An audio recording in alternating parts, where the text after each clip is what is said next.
하나님을 찾은 철학자 저스틴 마터 AD 100년경 플라비아 네아폴리스에서 출생하였다. 철학 교육을 받았고 스토아 철학, 아리스토텔레스와 소요학파, 피타고라스를 섭렵하였다. 후에는 플라톤 철학에 매료되기도 했으나 그것에서도 만족을 찾지 못했다. AD 130년에 회심한 그는 안토니누스 피우스의 통치 시기에 타티안과 이레나이우스의 영향을 받으며 로마와 소아시아에서 기독교를 변증하며 가르쳤다. 마르쿠스 아우렐리우스의 통치 초기인 AD 165년경 6명의 동료들과 함께 로마의 장군 루스티쿠스에 의해 신문을 받고 순교했다. 주후 2세기경의 젊은 철학자 저스틴은 학식이 높은 어떤 사람의 연설을 귀 기울여 듣고 있었다. 저 죽은 나사렛 사람을 따르는 자들은 미신을 믿는 바보들입니다. 연사가 말했다. 그들은 구름과 하늘의 권세를 숭배합니다. 그들이 이 신성로마 제국의 위협적인 존재라는 말입니다.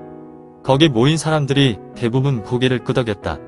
그러나 저스틴은 쉽사리 동의할 수 없었다. 나는 그렇게 생각하지 않습니다. 저스틴이 말했다. 그들은 아주 진지합니다. 그리스도인들은 그들의 믿음 때문에 펄펄 끓는 기름 강화 속에 던지운다고 해도 자기들의 믿음을 고백한다고 들었습니다. 그중 한 사람이 이죽거렸다. 저스틴, 당신도 그리스도인이 되겠단 말이오? 나는 진리를 알고 싶을 뿐입니다. 저스틴은 엄숙하게 대답했다. 저스틴은 어린 시절부터 아주 면밀했다. 그는 상당히 많은 재산을 물려받았기 때문에 로마 제국 전역을 여행할 수 있었다. 그런데 그가 지식과 진리를 찾아가는 곳마다 멸시받는 그리스도인들의 끈질긴 믿음이 눈에 띄었던 것이다. 인생에서 가장 중요한 것이 무엇입니까? 저스틴은 한 스토아파 선생에게 물었다. 스토아파 학자들은 이 세상이 하나님의 몸이라고 믿고 있었다. 그 사람은 대답했다. 미덕을 추구하시오. 플라톤의 제자 중 한 사람은 저스틴에게 이 세상을 떠나라고 충고하기도 했다. 그렇게 하면 그는 순수한 영의 세계로 돌아가게 되어 하나님처럼 될 수 있다는 것이다. 그러나 저스틴은 아무리 애를 써도 육체적인 욕망을 제어할 수가 없었다. 그는 세상의 이름을 떨치고 있는 다른 여러 선생으로부터 조언을 받았지만 아무도 만족할 만한 해답을 주지 못했다. 인생의 의미는 어디에, 과연 어디에 있단 말인가? 만일 하나님이 계시다면 어디에 계시는 걸까? 그는 혼자 질문을 반복했다. 그는 다시 한번 자기가 알고 있는 용감한 그리스도인들을 떠올렸다. 그 당시 기독교는 로마 제국에 의해서 법령으로 금지된 종교였다. 수천 명이 순교자로 죽어갔다. 저스틴은 그리스도인은 아무 관계도 없는 순진한 사람들이라는 결론을 내렸다. 그는 그리스도인들이 잘못 인도함을 받았을지는 모르지만 확실히 악하지는 않다고 생각했다. 어느 날 이 철학자는 에베소 근처의 한적한 들판을 거닐고 있었다. 그런데 자기 뒤에 웬 노인이 따라오고 있음을 알게 되었다. 그는 갑자기 돌아서서 그 낯선 사람과 마주섰다. 왜 그렇게 나를 뚫어지게 보고 계시오? 그 노인이 물었다. 이렇게 조용한 들판에 사람이 있어서 놀랐습니다. 저스틴이 대답했다. 나는 여기서 내 가족 중 한 사람을 찾는 중이오. 그런데 당신은 왜 여기 계시오? 그 노인이 물었다. 정신을 수양하려고요. 철학이 사람에게 행복을 가져다 줍니까? 그렇습니다. 저스틴은 대답했다. 그러나 그의 음성에는 확신이 없었다. 말해보시오. 젊은이. 무엇이 철학이고 행복이오? 이에 대해 저스틴은 캐캐묵은 답변을 했다. 철학은 실제에 대한 지식과 진리에 대한 분명한 개념으로 가득하죠. 행복은 그러한 지식과 지혜의 보상입니다. 당신은 하나님에 대한 정의를 어떻게 내리고 있어? 그 노인이 물었다. 저스틴은 다시 한번 자기가 배운 것으로 그럴듯한 답변을 했다. 모든 것에 변치 않는 원인입니다. 그렇다면 하나님을 본 사람의 말을 들어보지 않고도 하나님을 알 수 있어?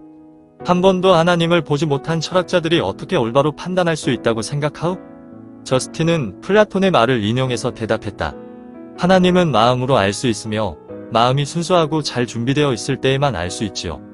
그 노인은 조금도 흔들리지 않았다. 하나님의 영으로 이야기하고 미래를 예언하던 고대 선생들이 있어. 그들은 예언과 이적으로 자신을 증명했다. 저스틴은 난처한 표정으로 그 노인을 뚫어지게 바라보았다. 그는 아무 대답도 할 수 없었다. 기도하시오, 젊은이. 빛의 문이 당신을 향해 열리도록 말이오. 그러한 것들은 하나님과 그의 아들 그리스도께서 지혜를 주시는 사람만이 이해할 수 있는 것이라. 저스틴은 그 노인을 다시는 보지 못했다. 나중에 그는 그 사건을 가리켜 이렇게 기록했다. 즉시 한 불길이 내 영혼 속에서 타올랐고 사랑, 그리스도의 친구인 그 사람들의 사랑이 나를 사로잡았다. 나는 이 철학만이 안전하고 유익하다는 것을 발견했다. 더욱이 나는 모든 사람이 구세주를 멀리하지 않기를 바라게 되었다. 기독교만이 유일하게 참된 철학임을 믿게 되었을 때 그는 다른 철학자들에게 그리스도에 대해서 이야기하기 시작했다.